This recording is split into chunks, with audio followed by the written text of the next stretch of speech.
acclamer le roi de gloire. Célébrons Jésus. Il mérite mieux que ça. Pousse des cris de joie.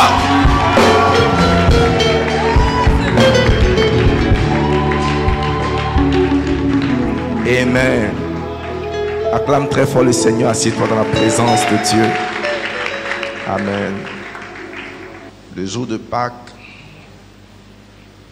les prédications qui se consacrent en de tels moments, c'est de parler de la puissance de la résurrection, mais autour de l'événement de la passion de Christ, il y a tellement de choses à dire, tellement de choses à enseigner, tellement de choses à révéler, tellement de choses que beaucoup de prédicateurs n'ont pas encore abordées, mais qui sont importantes, qui sont essentielles. Et c'est un pan de la connaissance que j'aimerais aborder avec vous ce matin. Le thème de mon sermon ce matin, c'est la puissance du troisième jour.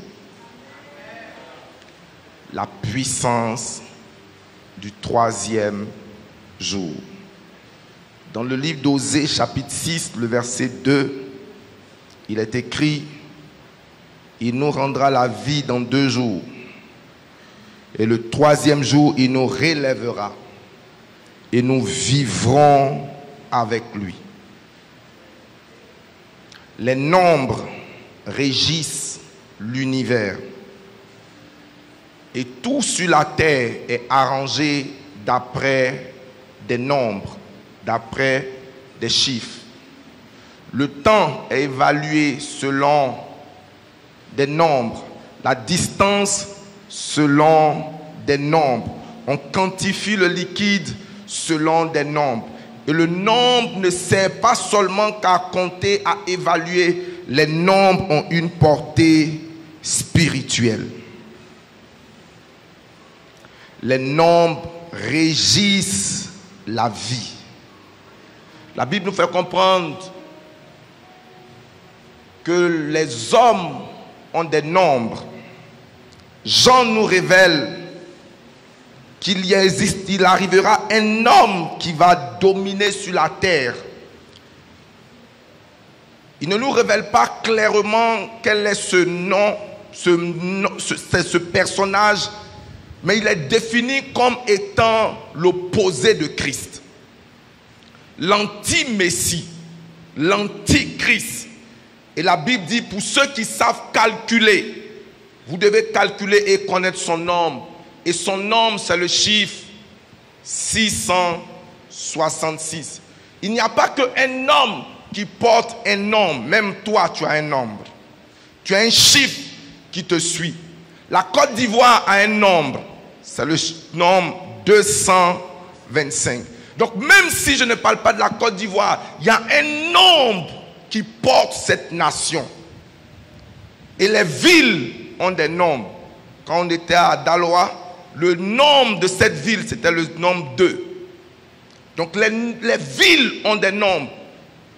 Les choses sont arrangées selon un nombre. Tu es le quatrième enfant de tes parents. Ça t'attribue un nombre dans l'échelle des membres de ta famille.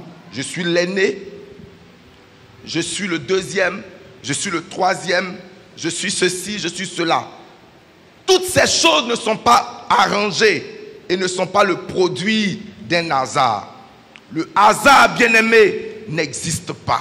Jésus aurait été crucifié, aurait pu être crucifié au milieu de 5 ou être crucifié seul. Mais la Bible dit qu'à Golgotha, il y avait 3 croix. Non seulement il y avait 3 croix, mais les clous qui l'ont maintenu à la croix étaient 3. Une dans sa main gauche, l'autre dans sa main droite et les autres sur la plante de ses pieds. Donc le chiffre 3 n'est pas un chiffre anodin. C'est un chiffre qui est puissant.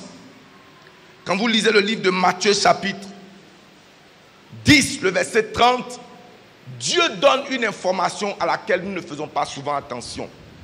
Jésus dit, le nombre de vos cheveux sont comptés.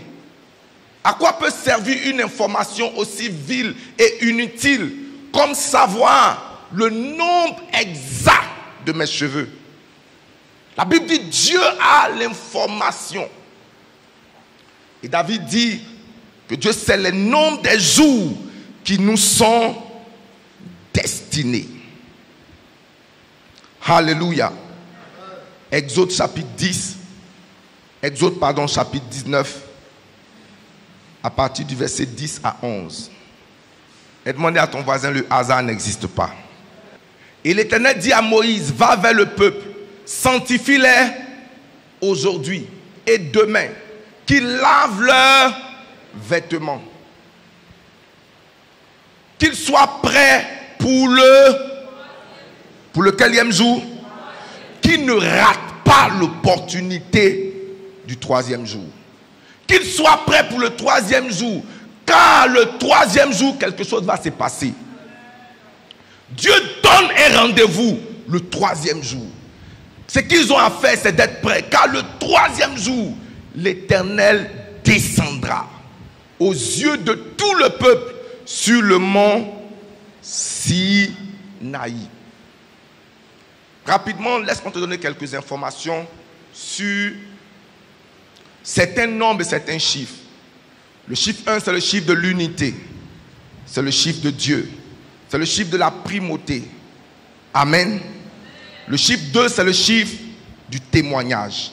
La Bible dit que chaque chose soit faite sur la déclaration de 2 témoins. Donc le chiffre 2, c'est le chiffre du témoignage. Laissons de côté le chiffre 3. Le chiffre 4, c'est le chiffre de la stabilité. Le chiffre de l'équité. Le chiffre de la justice. Le chiffre 5, c'est le chiffre de la grâce. Amen. C'est aussi le chiffre de la promesse. C'est le chiffre de la bénédiction. C'est le chiffre du travail. Le chiffre 6, c'est le chiffre de l'homme. Parce que l'homme a été créé le 6e jour. Donc quand nous répétons 3 fois 6, c'est l'insistance de l'homme qui prend la place de Dieu à plusieurs mois. Où on élève l'homme au-dessus de Dieu. Donc le chiffre 6, c'est le chiffre de l'homme. Le chiffre 7, c'est le chiffre de la perfection. Mais c'est aussi le chiffre du repos. Car la Bible dit le 7e jour, Dieu s'est reposé. Le chiffre 7 également, c'est le chiffre de la fin d'un cycle. Lorsqu'un enfant naît à la 7e année, il met fin à un cycle. Chaque semaine compte 7 jours. Et à partir du 7e jour, c'est la fin d'un cycle. Ta vie compose ce qu'on appelle des cycles de 7 ans.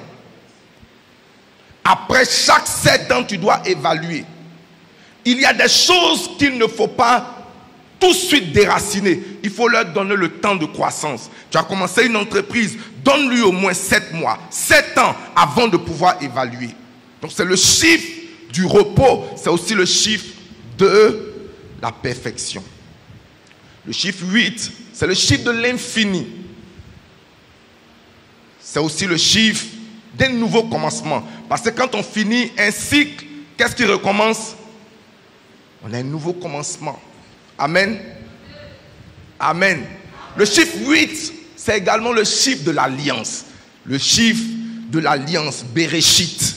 Le chiffre par lequel des choses sont liées. Et c'est le chiffre de cette année, de notre année prophétique, de notre année spirituelle. Le chiffre 9, c'est le chiffre de l'accomplissement. C'est aussi le chiffre de la plénitude. Les choses arrivent à maturité et on accouche à partir du 9e. Et je peux te donner encore plus sur le nombre 10, 11, 12, 40, 50. 50, c'est le chiffre de la Pentecôte. C'est le chiffre de la moisson. Quand tu atteins 50 ans, 50 mois, tu dois rentrer dans une saison de moisson, d'abondance. Ce ne sont pas des choses dites de manière arbitraire. Ce sont des principes et des lois qui sont importantes et qui sont mises dans la parole de Dieu pour notre bien. Dans la Bible, le troisième jour revient souvent comme un tournant majeur. Jonas chapitre 1, le verset 17. Je peux même aller plus loin. Dans ma culture, lorsqu'un bébé naît, les femmes ont l'habitude de crier, d'un cri, boy.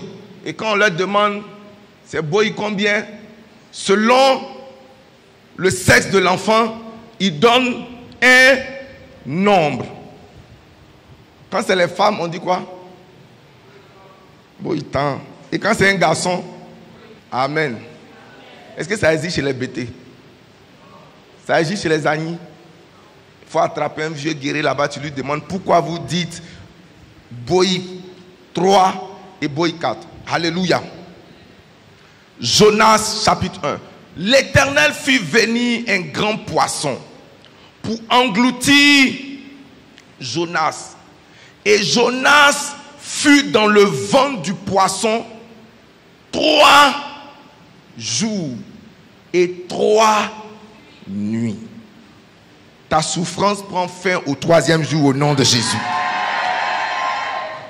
J'ai dit ta captivité prend fin au 3e jour dans le nom de Jésus. Le 3e jour, c'est un jour prophétique où la mort est renversée, où la gloire surgit et les promesses prennent place. Est-ce que vous savez que le miracle des noces de Canaan a eu lieu après 3 jours? Voyons cela rapidement dans Jean chapitre 2, à partir du verset 1. Jean chapitre 2, à partir du verset 1. Est-ce qu'on peut lire ensemble? 3 jours. J'ai dit quoi? 3 jours après. Il eut des noces à Canaan en Galilée. La mère de Jésus était là. Et le miracle s'est produit. Alléluia. Le 3e jour, Jésus a vaincu la mort. Et ce jour représente une saison de relèvement, d'accomplissement et de percée. Luc chapitre 24, versets 6 à 7. Lorsque les femmes se retrouvent au tombeau, l'ange leur dit, il n'est point ici, mais il est ressuscité. Souvenez-vous de quelle manière il vous a parlé lorsqu'il était encore en Galilée. Verset 7. Et il disait, il faut que le Fils de l'homme soit livré entre les mains des pécheurs, qu'il soit crucifié et qu'il ressuscite. Je vois tout ce qui est mort dans ta vie ressusciter le 3e jour. Laisse-moi te dire, si tu donnes une attention à une chose de manière particulière, il te faut 3 jours pour résoudre le problème. Si tu accordes à cette chose cette attention, nos mamans ont des recettes. Et certains connaisseurs des arbres ont certaines recettes pardon, où il faut une certaine mesure, une certaine quantité de choses. On va te dire, cette feuille-là, prends 3 feuilles. Si tu prends plus de 3 feuilles, ça va produire un autre effet. Parce qu'il y a une puissance dans les nombres et il y a une vertu occulte dans les nombres. Marche 3 fois. Tire la flèche un tel nombre de fois. Il y a une puissance. Alléluia. J'ai dit alléluia. Dieu a établi des lois qu'il ne va pas violer lui-même. Est-ce que vous savez que même dans l'intronisation de nos rois, on le fait asseoir combien de fois? Le chiffre 3 symbolise également l'éternité, le passé, le présent et l'avenir. Je te vois sortir de tout ventre de poisson au nom de Jésus. Quel que soit ce qui t'a englouti, ce qui a avalé tes promesses, avalé ta vie, avalé ta carrière, cela vomit ce matin au nom de Jésus. Oh, j'ai pas entendu ton amen. Est-ce que tu peux te tenir debout pendant un moment? Nous commémorons pour nous ce que Christ a fait. Et il s'est focalisé sur 3 jours. Mais 3 jours à partir de quoi? 3 jours à partir de sa mort. 3 jours à partir de sa mort. Osez dire, dans 2 jours, il nous donnera la vie. Il dit, détruisez ce corps et je vais le rebâtir en 3 jours. Seigneur, en ce 3e jour, que tout ce qui a avalé ma vie, ma destinée, le ramène à la vie au nom de Jésus. Est-ce que tu peux lever ta voix et faire cette prière? Prie sérieusement, prie intensement.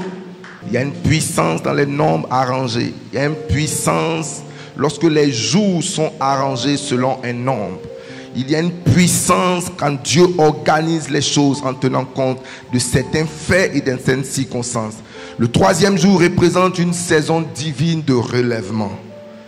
Dieu peut changer ton histoire soudainement. Aide-moi à dire à ton voisin, Dieu va changer ton histoire soudainement. 2 Pierre chapitre 3, le verset 9 dit que Dieu ne tarde pas dans l'accomplissement de ses promesses. 2 Pierre chapitre 3. Le Seigneur ne tarde pas dans l'accomplissement de la promesse, comme quelques-uns le croient, mais il use de patience envers vous, ne voulant pas qu'aucun périsse, mais voulant que tous arrivent à la repentance. Que le Seigneur accomplisse ses promesses envers toi au nom de Jésus. J'ai dit, je prie que le Seigneur accomplisse sa promesse envers toi au nom de Jésus.